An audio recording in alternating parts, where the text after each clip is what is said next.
Welcome to my tutorial about installing the Trash module for Drupal, which will help you restore content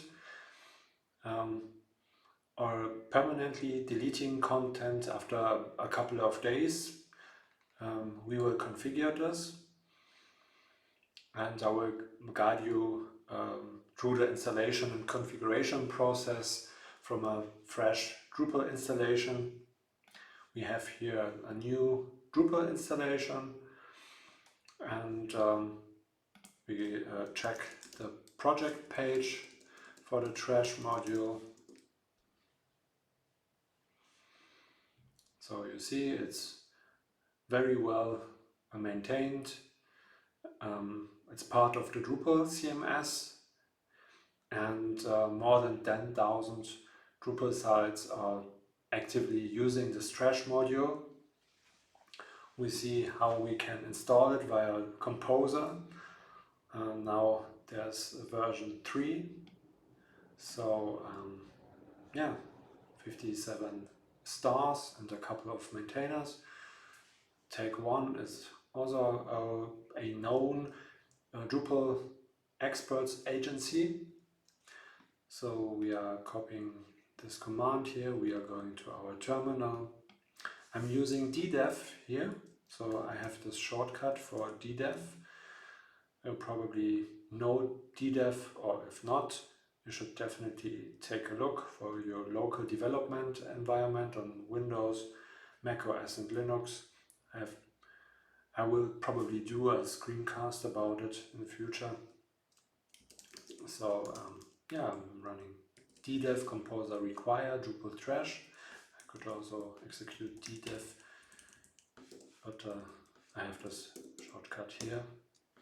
So we are downloading the code for the Trash module with Composer, and now I'm installing it via Drush. So it's installed. I will reload my Drupal site. I can go to the configuration and you see we have settings for the Trash module. Without any configuration here, the Trash module handles all content types for us, and I think which is very helpful and also common in, let's say, Google Mail, where your deleted emails will be purged after some time. So we can set it to 14 days, 2 weeks. Save configuration. Okay, then let's try the Trash module. We create some content, test article, and sit on it, and we save this piece of content. We go into the trash and we see the trash is empty. There are no deleted content items. And now we delete the content and you see you get automatically a hint about trash. So the content will land in trash after deletion. We've deleted it, and it's in the trash. A good thing about the Trash module is that you have some permissions. So by default, content editors can only restore content which they have created by their own. They cannot restore others' content. We can try that. We'll create a user. Let's call him content editor. Since I have only a local website for demo purposes, I use the same username and password. And I give the content editor role. Now I'm creating the account. Yeah, I have content editor. Okay, and now I'm going to the incognito window. See, everything is in German on my machine because I'm living in Germany.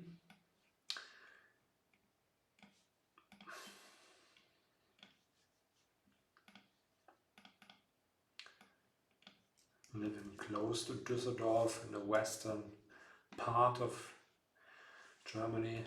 So if you are around here, just drop me a line, maybe by my Drupal.org profile, and can drink some coffee. Okay, so now I'm going to content, and I don't have access to the trash.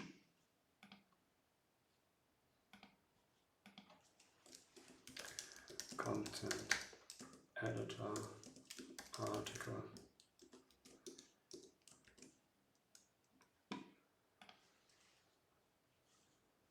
Okay, I'm deleting it. And hopefully I see the trash now. No, I don't see the trash. So in my left window I have the admin account from the administrator. And now I give the content editor the permission to restore the content and also view the trash bin. That's interesting.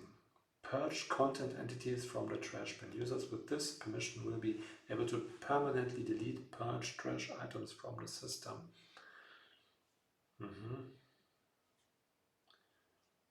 Okay, so I will give this to the content editor too. And now the content editor has the permission to see the trash bin. You see it here. Very interesting.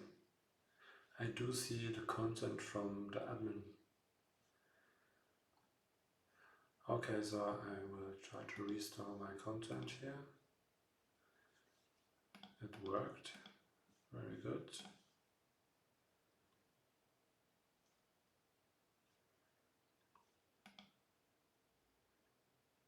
Can delete it again to see I can purge it. For content editors, I shouldn't be able to purge the content, so I will remove the permission for purging the content. Okay, now my content editor can only restore the content.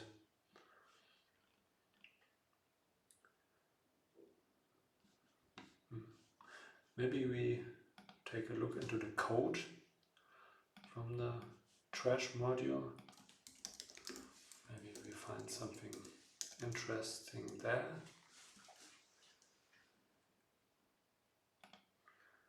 Go to the source code. It's so nice that Drupal.org is supporting, or it's running GitLab. You see we have a tests folder here. I'm always understanding a tests folder as documentation, so we can check how it's running, and we could write our own code based on the trash module. So we see there's this trash entity purger. They're setting up.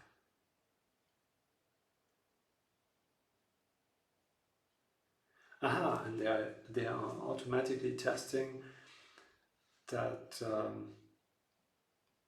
the content is purged after some time.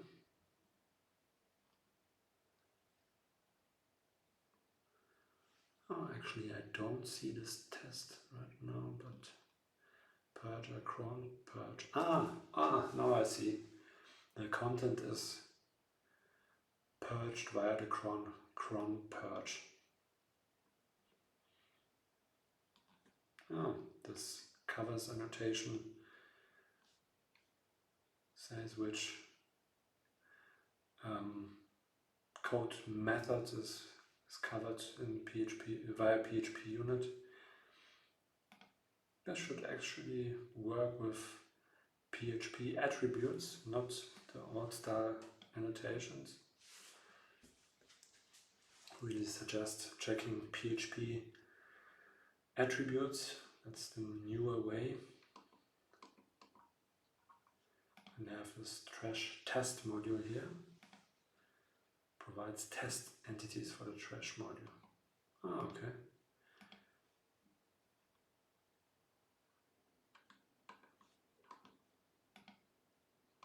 So then I'm installing the trash entity. Not sure how this one would help in a test. I could imagine that I would only create nodes of type article and delete them via my test, because we have these content entities already in our code base. If you know how this could help or what's helpful about it, write it into the comments. That would be interesting.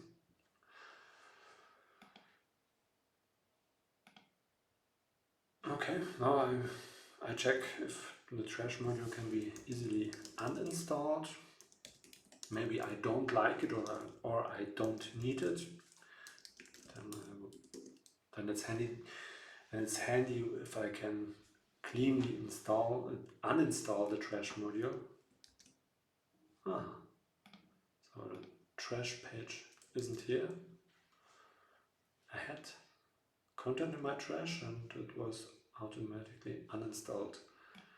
Maybe we check the uninstall routine here. They don't have any uninstall routine. Normally we have an uninstall hook in the install file, but it isn't there.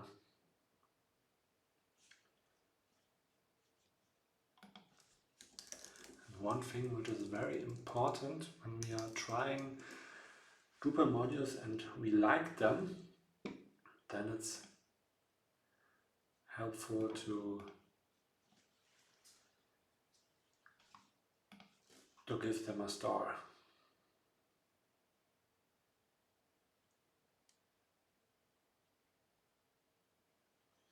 Yeah, I'm giving a star to this module. Okay, we have learned what the trash module is. We have learned how we can install it, how we can administer the permissions of the trash module.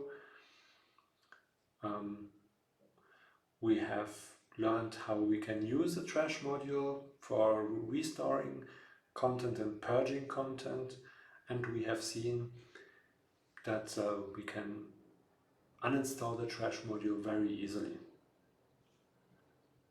And we know the project page, we can access the source code via GitLab,